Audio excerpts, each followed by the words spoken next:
So we've been off-world for a long time, but that alone wouldn't be sufficient because those populations are relatively small anyway. Without the umbilicus of being connected to a civilization on Earth that can supply all kinds of advanced technology and support, they probably wouldn't survive. In other words, if you're looking for 200, 300, or 1,000 years from now, if you only had a population on the Moon or on Mars, the likelihood of them surviving on their own without a connection to an advanced civilization on Earth is remote.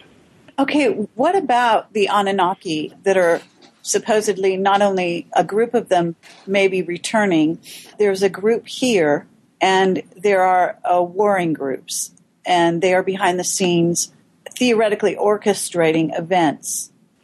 Well, I talked about this a bit before, sometimes in more obtuse terms.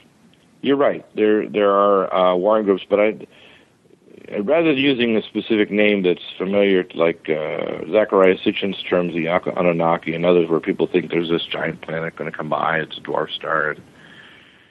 What people have to understand is the best way to describe these, if you want to call beings, it would be almost use a biblical term of the Nephilim, of the fallen ones, the ones that came down from heaven. Just like the legends of Enki. Yes, but there are two groups. There's more than one group. So, yeah, there's more than one. There's millions, to be honest with you. But here's the situation. There's two basic groups. There's a group that basically understands the very nature of what they are as beings and the nature of the universe and the fact that the created universe itself is a manifestation, in a sense, that energy and mass and the very nature of our lower, if you want to call it dimensional realms, are a manifestation of what we call the true nature of consciousness. And that the rogue civilizations considers themselves the masters of this chaos, disconnected from that higher spiritual order, the great consciousness, the one. Two groups, the primary, if you go through the histories of our civilizations, the Dogon tribe in Africa, the Naga in Indonesia, and all these other groups, you'll always see the issue of, they talk about the serpent, the dragon. The reason is that they know that it came from the area of Orion, and a star that is called the Eye of the Dragon, which is Betelgeuse, and they look to a star called Alpha Draconis. There's a reason for it. In our local, if you want to call it parsec of space, this is the local, if you want to call it outpost of the most evil of these characters and beings. And then there are also good ones. They've never really left, and neither have the evil ever really left. They're constantly steering our history and steering the nature of what it is to be mankind. Right, but there's evidence of these civilizations and their impact on the earth. In every culture and every biblical tradition of every religion, of every culture, of course. Right, but there's certain places on the earth where it's more obvious than others. For example, in Iraq and in Egypt, I mean, you have evidence that's really sort of glaring and in your face, right? Oh, yeah, absolutely. There's no doubt at all that in these places it's very, very clear. I mean, anybody who disputes it is just not wanting to know the truth, to be honest with you. The best way to find out the real truth is to look at all the anomalies you can't explain away and all the paradoxes, and then try to put together an Occam's razor explanation, then to go pray and then intuitively get a vision of what it is. Well, I know what it is.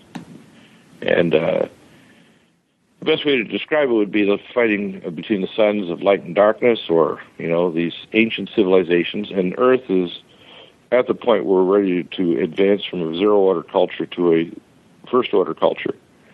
And this will either be a delivery room or an abortuary for the living beings on this earth. Basically, the Illuminati are waiting for the return of what they call the king. Well, it depends on which king you want. This is a very evil individual. Exactly. And the trouble is, just because we're going down this road, it has to do with what is being orchestrated to happen on and around 2012, either by the Illuminati themselves on purpose, because it's not going to happen naturally. That's where I want to go with this. Yeah, exactly. You're on the right track. In fact, the Earth changes, in a sense, are kind of a subtext for what's going on, and they seem like they're really important because we're very tied to things like food supplies and energy and other things. But in many ways, the spiritual events that are about to happen at 2012 and thereafter are much more significant. And you're right, the ultimate thing that they're looking for is the return of their feathered serpent god and the return of their king. You're right. Only it's a very evil king. That's what's happening. Do you know, are you aware of the fact that, in other words, part of pushing war with Iran is in some way pushing Armageddon to happen, whether or not we want it to happen? In other words, exactly. It's exactly. In fact, it's kind of like performing a play for the masses. Well, yeah, it is. It's actually a ceremonial ritual because you see, people in our world, if you were to talk to a cartoon character that's just two-dimensional, it's written on a page, you couldn't conceive of a third or fourth or higher dimensions. Most people in the, quote, the mundane world, they can't conceive of higher dimensions unless you're a theoretical mathematician or astrophysicist like Einstein or one of these people that likes to deal with the polydimensions, at least on a theoretical level. And so they don't understand that the advanced beings, even us in, say, the distant future, the best way to describe us would be transdimensionals. It wouldn't be planetary this or that.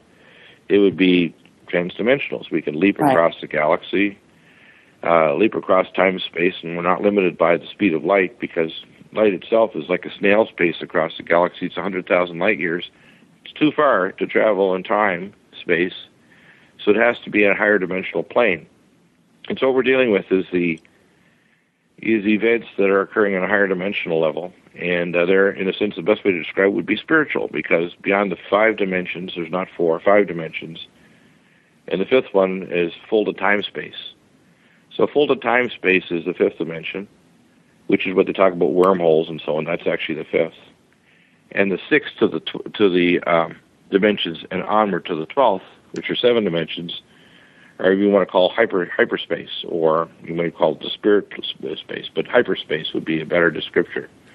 And you can describe these with advanced mathematics.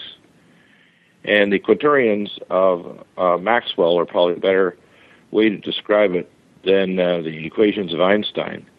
You're trying to describe both quantum particles and large effects over galaxies and galaxy complexes in the universe. So we have a whistleblower named Dr. Pete Peterson who does talk about Maxwell and how important some of his work. Yeah, James Clerk Maxwell's equations were ignored by scientists and are still ignored, and his information, his equations, which were predated Einstein by I think 60 years, were considerably more accurate and more important than even the special and general theory of relativity. So, in your view, is there a way to prevent this play, this sort of apocalyptic display that the Illuminati are working towards? Yes. Well, first off, as was mentioned before, which is very unique, there's movies out now like Encounters of the Fourth Kind and all this stuff. People need to know that abductions and so on are very real. And the best way to describe it would be almost like what I call a demonic possession. They're very real, they're very evil, and people want to dismiss it because it's so awful and so over the top that they can't think that a rational mind could think that an interaction like that with a negative being could really be happening. But the universe is both very good and very evil in it, and our Creator God, and there is a God of the universe that's all-knowing, and in fact we were, in a sense, an incarnation of that consciousness, is quite well aware of what's going on in our world, and there's an intervention that is conditional.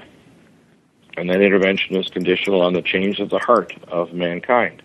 It is a sea change in a corporate behavior of how we as a population act. And it's almost like the last book of the Old Testament says, that unless there's repentance, I shall come and strike the earth with a curse. So what's basically happening is mankind's behavior is denying the timeline where we can have an intervention. We have an intervention that can prevent us from the solar mass ejections and prevent us from major earth changes that'll kill a good chunk of the world population. Because even if, in my estimation, the things happen, because of the unpreparedness of the population, probably 90% of them or more, 99% possibly, could be wiped out because they're not prepared for even having 60 days of food, protection from radiation, personal protection.